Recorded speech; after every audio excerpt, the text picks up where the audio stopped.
All right, guys, thank you for joining me this morning. Appreciate it as always. Thank you.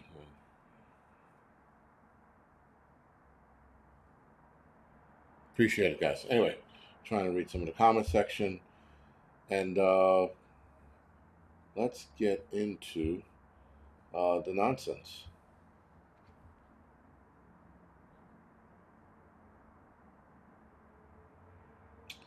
So, one article I came across yesterday was by accident. I initially when I read it, I thought that it sounded like homicide. We're gonna get into it in a little bit. But Ed, thank you for the 5x5. Mitch, thank you for the 5x5. Thiz, thank you for the 5x5. Chris, thank you for the 5x5.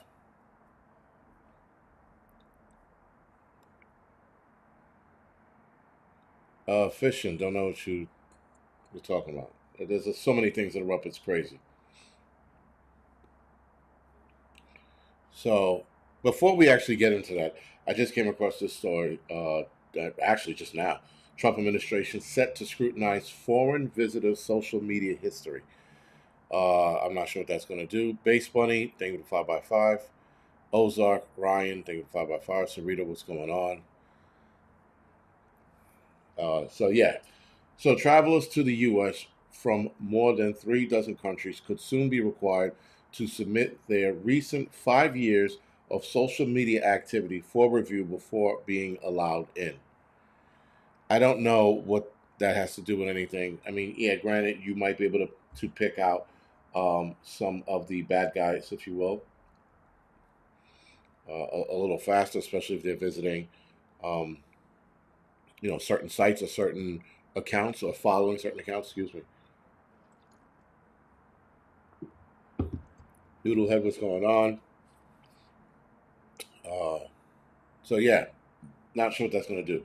A proposal filed Tuesday by the U.S. Custom Border Protection would require social media scrutiny for any potential visitor applying for so-called electronic travel authorization, which allows people from 42 countries to spend up to 90 days in the U.S. without a visa.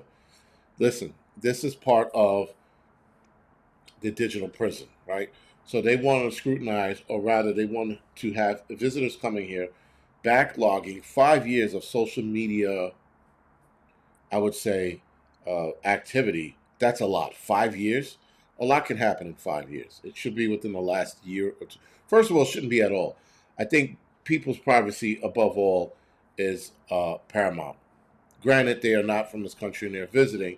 Still, guys, this is a segue into them doing this to us. That's why I'm against it. I'm not against it because of the foreigners per se. I'm against this because they're going to definitely, some way, shape, or form, force our hand into dealing with this bullshit. The requirement is set to go into effect early next year, months before thousands of foreigners are expected to travel to the United States to attend the World Cup matches. Oh shit, they're being held here? Well, I didn't know that. Anyway, the current system, applicants from countries in the visa waiver program must provide a home address, phone number, mailing address, and emergency contact number along with $40. Imagine that, $40 to be a foreigner to come here to the United States, $40 for American citizens to fly anywhere within the United States because they don't have a digital ID. Just let that shit sink in for a little bit. Anyway, with the proposed changes, applicants will be asked to submit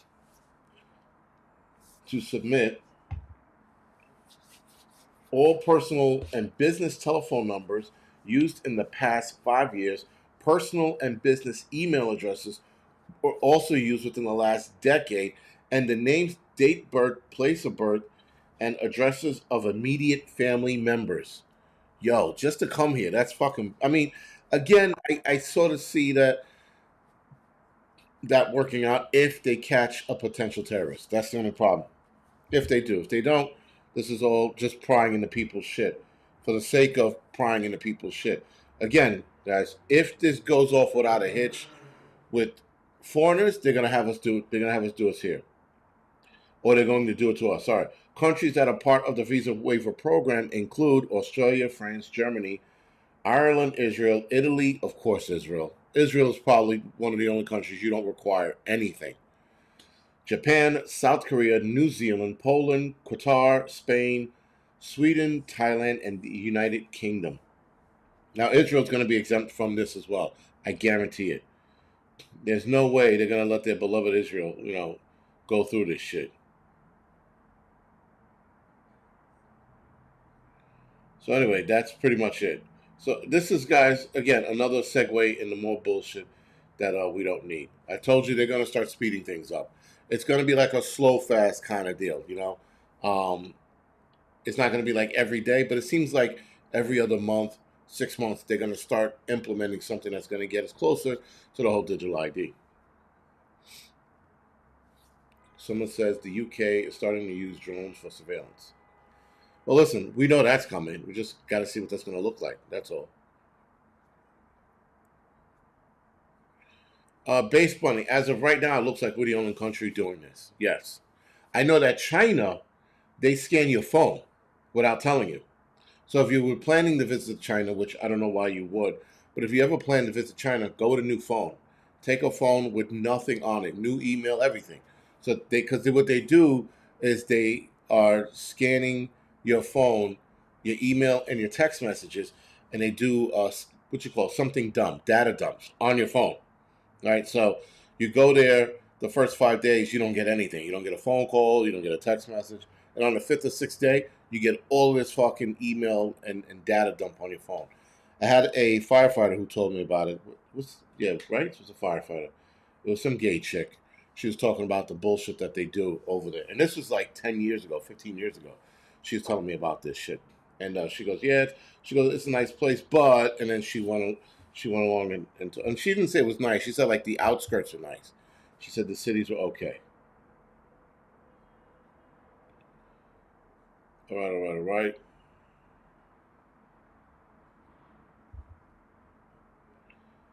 Of course, stuff in fridge. All right, let's see what else. I want to get to the story, but there's always something here.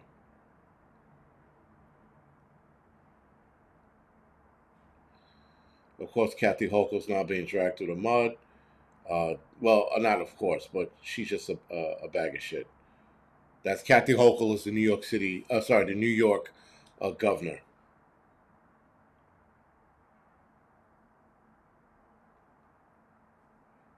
Yeah, she's destroying the state, or rather, lack of leadership is destroying the state.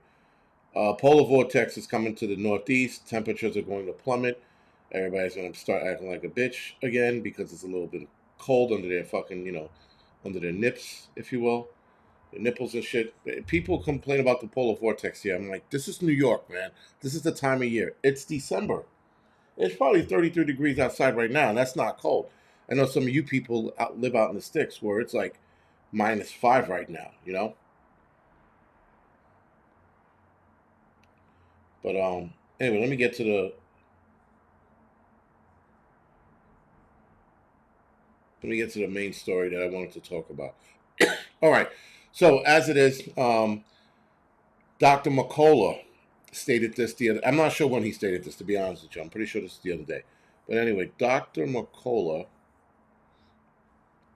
states that the odds of your kid getting myocarditis was before the arm ticket 1 in 250,000. Before the Mr. 19 arm ticket, your child had 1 in 250,000 chance of getting Mr. Ditis, right? After the arm ticket, 1 in 40 chance of getting Mr. Ditis. So, and there are a lot more reports of kids being hospitalized with chest pains and things of that nature. So that's what he dropped at. I'm not sure what time of year this was dropped, but nonetheless, it was dropped. All right, so these overdose prevention centers here in New York City, I know that other cities have them as well, but in New York City, the bright idea of de Blasio to come out with these overdose prevention centers to stop or reduce, crackheads or heroin addicts from overdosing. So, of course, guys, any neighborhood that got them, white neighborhoods didn't get them, and Jewish neighborhoods didn't get them. So go figure that, right?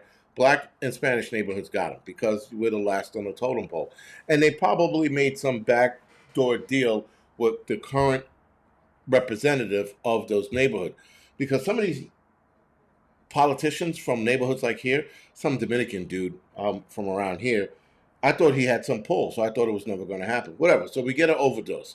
What happens when you get an overdose in your neighborhood is that you get an influx of drug addicts, because that's where the source of fresh needles are.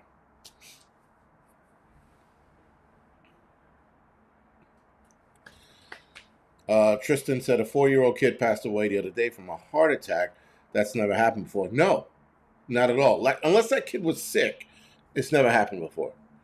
Anyway, with that being said, guys, the overdose problem, the overdose prevention centers provide a problem.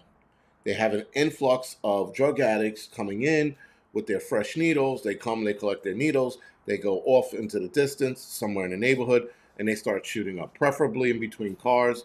There is a park that I showed you guys in one of my live streams a few months ago when I was walking home from work. I showed you that park was a lot of drug addicts laying around. And yeah, that park used to be my childhood park. Anyway, 46 people rushed to the hospital from New York City's 2 overdose prevention center. At least 46 people that were attending 2 New York City safe injection sites were rushed to the hospital in cardiac arrest or with life-threatening stroke or seizures, according to a news report. On Point, the nonprofit organization that runs the 2 sites, where people can use illegal drugs under the supervision. Imagine that, using illegal drugs under the supervision of experts. Whatever. Has not kept track of 46 people who were rushed to the hospital, nor what their current conditions were. The New York City Health Department reportedly also has not kept track of the patients. So, and then it said a Florida man arrested in record drug bust labeled Breaking Bad on steroids, or Mr. Breaking Bad, excuse me. Anyway, so this was just the other day. Now, from what I'm hearing, that once they get the ambulance called, they get rushed to the hospital and the city no longer tracks them. Now, this article, again, this was a couple days ago, and let me see if I can get more info on this. I try to get tidbits, and then I read the article. I'm like, shit, maybe I should have looked a little.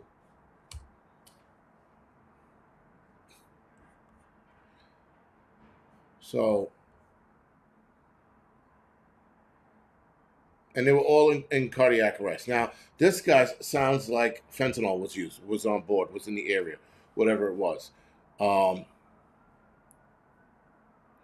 This was an oversight. So if I'm not mistaken, this wasn't all in one day like when I originally thought. I think this was over the course of... No, this isn't one day. Sorry. This wasn't one day. But it reveals that 3,100 junkies visited the center. Check this number out. 3,100 junkies visited the centers across the city 61,000 times in 2023.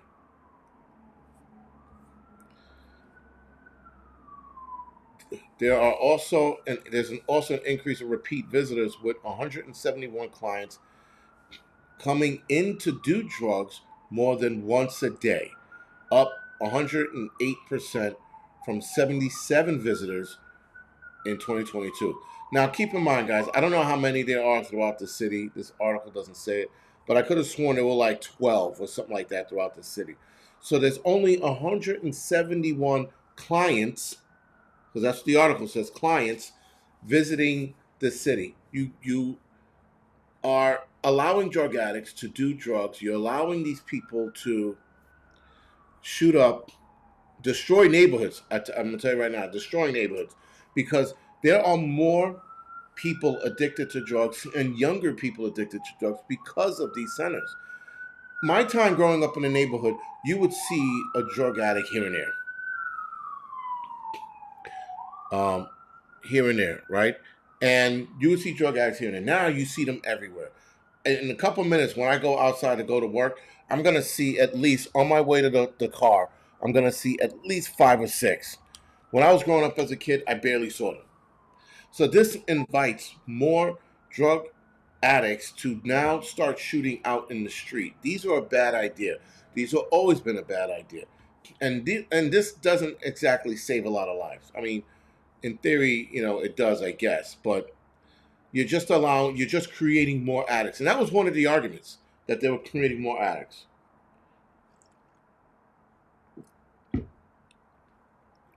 But anyway, critics have long blasted the centers for keeping addicts hooked on drugs rather than getting them clean. And it does keep them hooked. Now, I call them shooting galleries because that's what we used to call those spots where drug addicts went to. And a community of them went to one spot in an abandoned building and they shot up. So we call them shooting galleries. Anyway, 2 government-funded overdose prevention centers in East Harlem and Washington Heights are supposed to prevent fatal overdoses, but dozens of clients have been rushed to the hospital by ambulances to hospitals in cardiac arrest or life-threatening stroke and or seizures. 46 EMS calls, 1,300 overdose, 6,000 addicts served, 109,000 addict visits. This was in, I think, this year alone. Crack smoked 56,000 times. Heroin injected 48,000 times. Cocaine snorted 30,000 times. Speedball, I didn't know people were still doing that, 19,000 times. 19,651 times to be exact. Addicted visitors, though, 109,000. Anyway, almost forgot the caffeine, I guess. And caffeine users, all of them. Now, the spot by me, which is down the block, I should do a live stream and visit that when it's open, so you guys get a gist of what it looks like. But some of the workers there look like they're getting hooked on drugs. I know one guy that used to live in my old building when I was married. At the old building, I saw him working there, and over the course of 6 months of running into him here and there, the last time I saw him was like 3-4 months ago, maybe longer than that now, but whatever. He looked like he was hooked. He looked like he was a crackhead now, a full form crackhead. He looked crackish before, but he transformed into a fully blown crackhead. But I don't know if he was using, the drugs. He looked like a crackhead. He looked all sick and shit. He looked like he was ready to suck dick on a moment's notice, but whatever. Now, in 2024, On Point, which is the name of the safe injection sites or shooting gallery, received more than $15.9 million of taxpayer money. City taxpaying money is funding this nonsense, making up the majority of its $17.4 million in revenue, according to tax filings.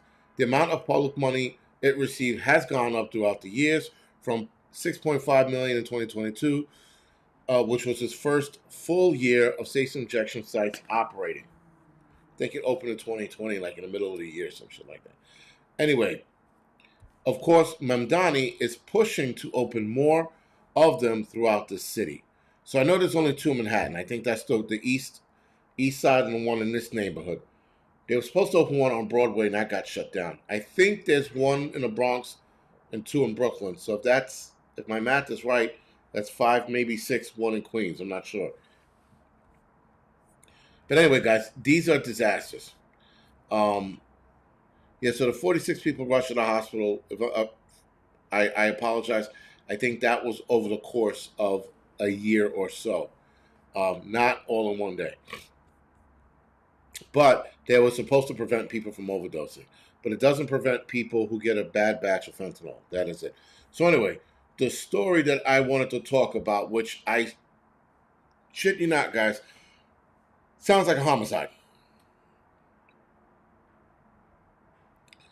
Tristan Progress. Yes, there is a fentanyl problem growing in what you call it in Connecticut.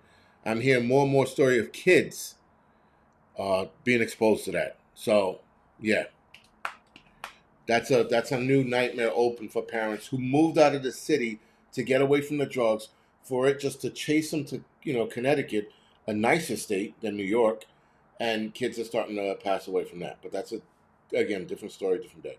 All right, guys. So like I said, this story just reeks homicide, and it was investigated. But let's get into it.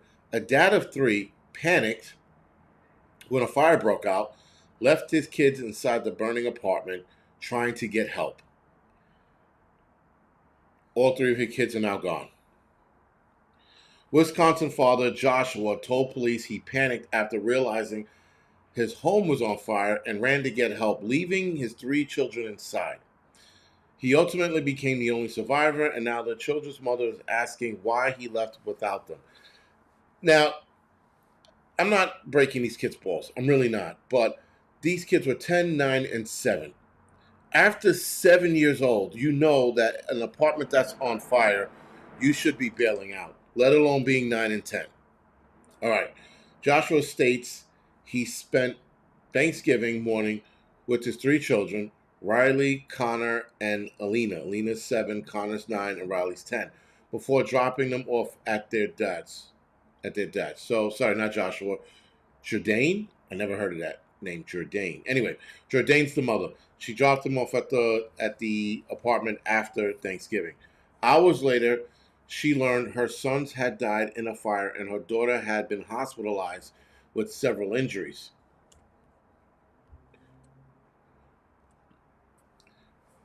Fresby, which is the mother, says that while she was at the hospital with Alina, who later died, she confronted Joshua, the father. Why wouldn't you grab the kids first? She said, listen, I don't, this story sounds suspicious. Anytime there's a fire, people across the board automatically grab the first live thing next to them.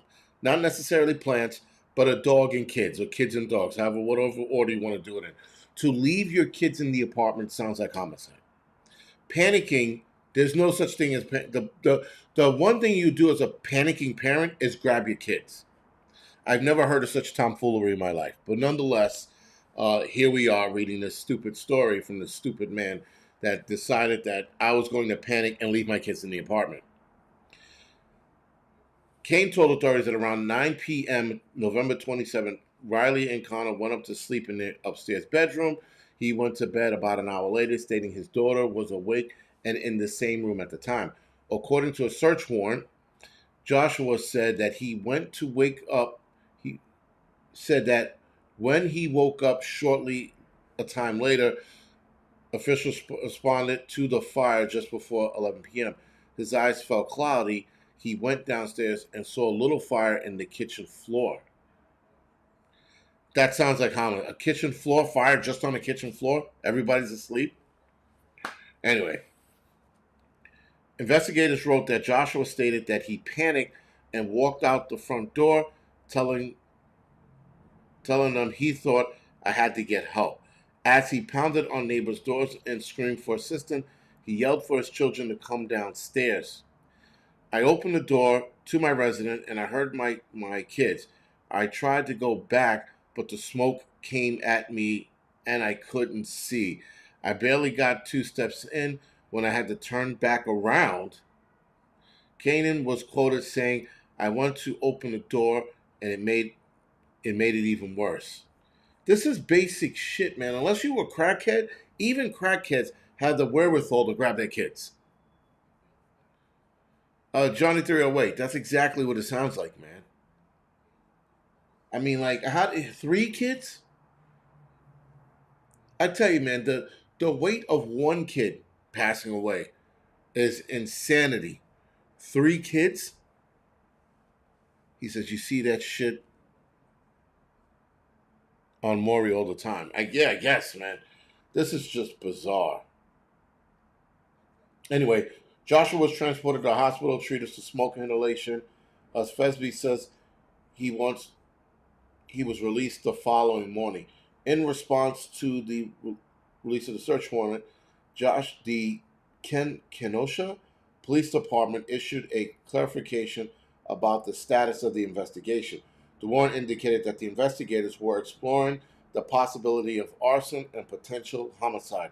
Under Wisconsin law, officers must identify possible criminal charges when applying for a search warrant in order to establish probable cause. The search warrant made public was drafted on the night of the fire after the black Samsung cell phone belonging to Canaan was recovered at the scene. The phone was later searched in accordance with the warrant. Investigators said it did not contain any evidence or criminal activity related to the fire. Interesting. Funeral services for the three siblings were held on Friday. This is, I think, last Friday, excuse me. Uh, Jordania, I guess Jordania, who spoke about the children during the service, says Canaan attended but did not address those gathered. There was a GoFundMe that was started for the funeral expenses, but there was no link for the GoFundMe. So if there was, I guess I would have put it in. But yeah, man, I can't understand leaving your kids in a fire like that. I really don't. The fact that he panicked, he had to listen. He had to have been on this, and the fact that they said they didn't find anything. All right, fine. He didn't use that phone to look up how to kill my kids. You know, like he didn't use that. All right, we get it. Oh, there is a GoFundMe. If you guys want, I'll put the link in the chat. It's up to you. They were trying to raise 70 grand. That sounds about right for three kids. That tracks, especially if she buried them. 35 people donated so far. 35 people donated, and they got 62,000. So let's see what damn. And listen, I'm not a big fan of GoFundMe. Let me start out with that. But they're seemingly the only place where you can donate. Anyway, I put the link in the chat. If you guys want to go ahead and donate for this to this story, by all means.